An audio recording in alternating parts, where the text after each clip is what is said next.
ఇప్పుడు రష్యా నుంచి ఈ గోధుమలు, స్టీల్ ఇలాంటి ఎసెన్షియల్ కమోడిటీస్ దిగుమతులే కాకుండా ఇరాన్ తన క్లిష్టమైనటువంటి ఈ డిఫెన్స్ రిక్వైర్మెంట్స్ కోసం ఈ కాస్పియన్ దీన్ని ఒక స్ట్రాటజిక్ లాజిస్టిక్ కారిడార్గా ఎలా లివరేజ్ చేసుకుంటుందంటారు? సరుకులు తెప్పించుకుంటుంది, తిండి పదార్థం. తర్వాత ఒక విషయం ఏంటంటే 90 కోట్ల జనం, 9 కోట్లు. ఆ 9 కోట్లలో 2 కోట్ల జనానికి చూసుకుంటారు, మిగతా వాళ్ళు చచ్చినా లెక్కలేదు, పోయినా లెక్కలేదు. దాంట్లో ఒక సెక్షన్ కోరుదుజాను ఉన్నారు, పోతారు. పల్లెటూరులో దూరంగా ఉన్నారు, మీ బ్రతుకు మీరు బ్రతకండి. వాళ్ళు చూసుకునేది మెయిన్ 5-6 సిటీస్ ఉన్నాయి, ఇంపార్టెంట్ ప్లేసెస్ ఇంకో 5 ప్లేసెస్ ఉన్నాయి, 10-15 పట్టణాలు, పెద్ద పట్టణాలు, అంతే చూసుకుంటారు. అంతే. వాళ్ళకి ఫుడ్ వచ్చిందా, సప్లైస్ వచ్చినాయా, మెడిసిన్స్ వచ్చినాయా, అంతవరకు చూసుకుంటారు.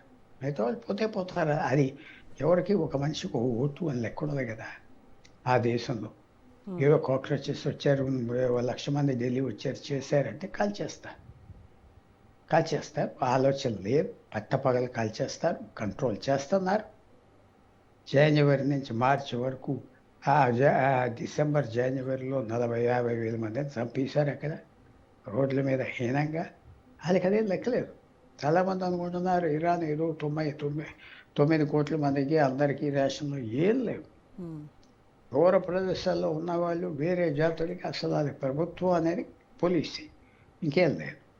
సో వాళ్ళకి చిన్న సరుకులు, అవసరమైన సరుకులు వస్తూ ఉంటాయి. కాస్పియన్ సముద్రం మీద నుంచి రష్యా ద్వారా ట్రాన్స్పోర్ట్ చేస్తాయి. హెవీ మెటీరియల్స్ కాదు, ఎసెన్షియల్ ఐటమ్స్. వాళ్ళకి స్పేర్ పార్ట్స్ అని, డ్రోన్ మ్యానుఫ్యాక్చరింగ్కి ఇవన్నీ చేస్తూ ఉంటారు. అమ్యునేషన్, బ్యాలిస్టిక్ మిసైల్స్ కూడా వస్తున్నాయా రష్యా, చైనా నుంచి? అది రావట్లేదని అమెరికా అంటుంది. తెలిసి రావట్లేదు అంటుందా? తెలీదా? తెలియకూడదు, తెలిసి రావట్లేదు అంటుంది. ఎందుకంటే రష్యా, చైనా వాళ్ళకి సాయం చేస్తున్నారని వస్తే అమెరికా వీక్ అయిపోతుంది, మొరాల్ పోతుంది. సో చాలా ఇవన్నీ లోతుగా ఉంటాయి విషయాలు. ఇది ఓపెన్గా డీల్ చేసేది ఎవరు డీల్ చేయరు. తెలిసి కూడా ఏమి జరగట్లేదు అని చెప్పచ్చు అమెరికా. వాళ్ళు సాయం చేయట్లేదు, మనతో మంచి సంబంధాలు ఉన్నాయంట, వాళ్ళు చేసినా చేయకపోయినా. అది కూడా ఒక స్ట్రాటజీ. మనకి చేయకపోయిన మినిస్టర్ దగ్గరికి వెళ్ళినా బాగా సాయం చేసేదంటే వాళ్ళు మళ్ళీ డ్యామేజ్ కూడా చేయడు కదా, తగ్గిపోతాడు. సో ఇవన్నీ ఉంటాయి. సార్ ఇక్కడ అంజలి పోర్ట్ వంటి వాటి ఆపరేషనల్ రోల్స్ ఎలా ఉంటాయి సార్? ఏదండి? అంజలి పోర్ట్ అన్నీ ఉంటాయి, మామూలే పోర్ట్స్. అమెరికా ఒక్క సాయంత్రం నిర్ణయం తీసుకుని ఆ పోర్ట్స్ని బాంబ్ చేసేస్తే ఫినిష్. కానీ ఆ పోర్ట్స్లో చైనీస్ వెసల్స్ ఉన్నాయా, రష్యన్ వెసల్స్ ఉన్నాయా, వాళ్ళు డ్యామేజ్ అవుతాయి, ఏమవుతాయి అని చూసుకుంటారు. లేనప్పుడే చేస్తారు. ఆ నిర్ణయం ఇంకా అమెరికా తీసుకోలేదు. తీసుకుంటే ఎంతో పని కాదు, తీసుకోకూడదని వాళ్ళ ఆలోచనలు, వాళ్ళ వ్యూహాలు జియో పొలిటికల్గా, అంటే పక్క దేశాల మీద ఏముంటాయి, ఎన్నో ఉంటాయి వాళ్ళు. సో తీసుకోలేదు. తీసుకుంటే చేస్తారు. ఈ యుద్ధం కనుక కంటిన్యూ అవుతే తప్పకుండా చేస్తారు ఫ్యూచర్. సార్ మనకు తెలుసు రష్యాకు ఎర్లీ డేస్లో ఈ యుక్రెయిన్తో వార్ సందర్భంగా రష్యాకు ఇరాన్ ఏంటంటే అప్పుడు షాహిద్ సూసైడ్ డ్రోన్స్ అని చెప్పేసి వాటిని భారీగా సప్లై చేస్తుంది. సో ఇప్పుడు అదే మాస్కో నుంచి ఈ డ్రోన్ కాంపోనెంట్స్ని ఎలా వెనక్కి తెచ్చుకుంటుంది? ట్రైన్ మీద తీసుకొస్తారు, షిప్ మీద పెడతారు. అది విశేషం ఏంటంటే ఆ మ్యాప్ చూస్తే ఆఫ్ఘనిస్తాన్ ఎంతో దూరంలో లేదు, కాస్పియన్ సముద్రం. ఎందుకు డెవలప్ చేసుకోలేదు రూట్, ల్యాండ్ లాక్డ్ అయిపోయారు పాకిస్తాన్ మధ్యన. అది చాలా దగ్గర ప్రదేశం. వాళ్ళు ట్రైన్ల మీద తెచ్చుకుంటారు, పార్ట్స్ స్మగుల్ చేస్తారు, దాస్తారు. డ్రోన్స్ లాగా వేల డ్రోన్స్ తెప్పించుకుని ఉంటారు, బ్యాలిస్టిక్ మిసైల్స్ చైనా నుంచి. చాలామంది అనుకుంటారు పాకిస్తాన్ న్యూక్లియర్ వెపన్స్ డెవలప్ చేసినట్టే చైనా తీసుకెళ్ళి ఇచ్చిందంతే. చైనా ఇచ్చిన వాళ్ళ దగ్గర అంత నాలెడ్జ్ ఉన్నదా, నాలెడ్జ్ బేస్ ఉన్నదా? 20 సంవత్సరాలు 30 సంవత్సరాల క్రితం అలా డెవలప్ చేసేటానికి ఒక రైల్వే కంపార్ట్మెంట్ చేయలేని దేశం, ఒక రైల్వే లోకోమోటివ్ చేయలేని దేశం ఇచ్చారు. ఇవాళ ఏదో కష్టపడి ఏదో ఇరానియన్స్ చేసేస్తున్నారంటే చైనా వాళ్ళకి సాయం చేస్తుంది. చైనా బాంబులు ఇచ్చి ఉంటుంది, అటామిక్ వెపన్స్ ఇచ్చి ఉంటుంది. కానీ ఇవ్వనట్టుగా నటించి వీళ్ళే ఏదో డెవలప్ చేస్తున్నాం అని చేస్తుంది.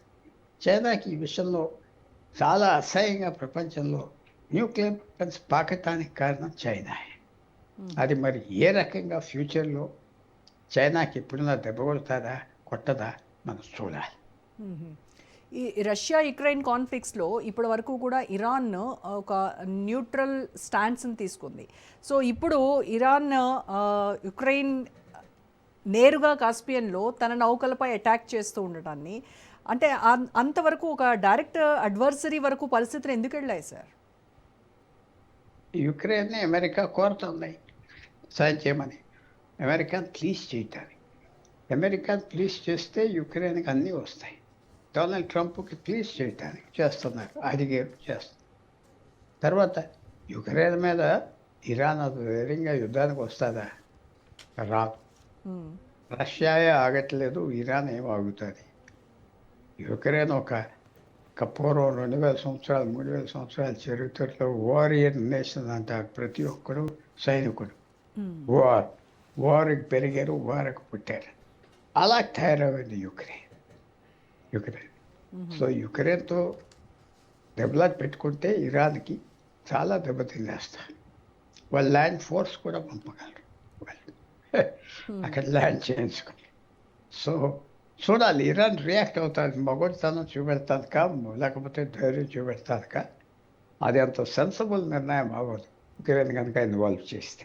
ఓకే, అంటే కీవ్కు తగిన రిటాలియేషన్ ఇస్తాం అని చెప్పేసి టెహరాన్ ఇస్తున్నటువంటి థ్రెట్ని అంటే సీరియస్గా తీసుకోవాలా, లైట్ తీసుకోవాలా? అంటే ఒక dangerous geo political spill over risk ఏమైనా ఉందంటారా దీంట్లో? చాలా రిస్క్ ఉన్నది, కానీ యుక్రెయిన్కి భయపడుతుందా? రష్యాకే భయపడకపోతే వీళ్ళు ఎందుకు భయపడతారు? అమెరికా ఇరాన్ అంటే భయం ఏంటి?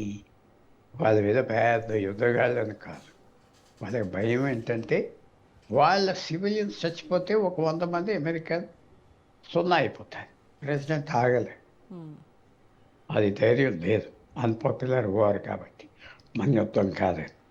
అది యుక్రెయిన్స్ కాదు, ఒప్పెక్కడ ఉంటుంది. వాళ్ళకు మిసైల్ వేస్తే వాళ్ళు 10 మిసైల్ వేస్తారు కాస్పియన్ సముద్రం, చంపేయడానికి రెడీగా ఉంది. సో అది కూడా ఒక స్ట్రాటజీ. అమెరికా కొద్దిగా యుక్రెయిన్ దింపింది యుద్ధంలో, ఏమవుతుందో చూద్దాం యుక్రెయిన్. సో ఇవన్నీ జరుగుతూ ఉన్నాయి రోజా గారు. ఒక సింపుల్ ఒక టెలిస్కోప్తో చూసినట్టుగా చూస్తే కుదరదు ఇష్యూ. ఇది ఒక శాటిలైట్, ప్రపంచం అంతా తిరిగే శాటిలైట్, GPS ఇవన్నీ ఎలా గ్యాదర్ చేస్తాయి, మల్టిపుల్ విజువల్స్ అన్నీ కనపడాయి. అది కొలేట్ చేసి ఒక ఫైనల్ పిక్చర్ తెప్పించాలి. అక్కడ ఎనాలిసిస్ గొప్పతనం. నాకు టెలిస్కోప్లో చూసి ఎర్ర, తెలుప, నలుప చెప్పగలను, కానీ ఆ పక్కన మిగతా కలర్స్ ఎన్ని ఉన్నాయి, ఏమేమి దాశారు, ఏమేమి కనపడుతున్నాయి అంటే శాటిలైట్ ఇమేజరీ, శాటిలైట్ తిరిగి తిరిగి తిరిగి తీసుకొస్తారు. అది ఇంటర్ప్రెట్ చేసేవాళ్ళు మనగాళ్ళు ఉన్నారు. కంప్యూటర్స్ కూడా సాయం చేస్తాయి, ఆర్టిఫిషియల్ ఇంటెలిజెన్స్ సాయం చేస్తాయి. అలాంటి పిక్చర్ ఇరాన్లో ఉన్నాయి. ఇరాన్కి అజర్బైజాన్ ఇరాన్ని ఓడిపోవాలని అజర్బైజాన్కి, ఆ పక్కన ఉన్న ఇంకో 2 దేశాలకు కూడా ఇరాన్ ఓడిపోవాలని, కానీ బయట చెప్పరు, విరోధం అక్కర్లేదు. సో ఇన్ని జరుగుతూ ఉన్నాయి. నేను ఎప్పటి నుంచో ఒకటే అనుకున్నా, నేను తప్పవచ్చు, ఇది భారతదేశానికి మంచి పని జరిగింది అని. చాలా మంచి పని జరిగింది. అంటే మీలాంటి వాళ్ళు ఆయిల్ ధర పెరిగితే పెరిగింది.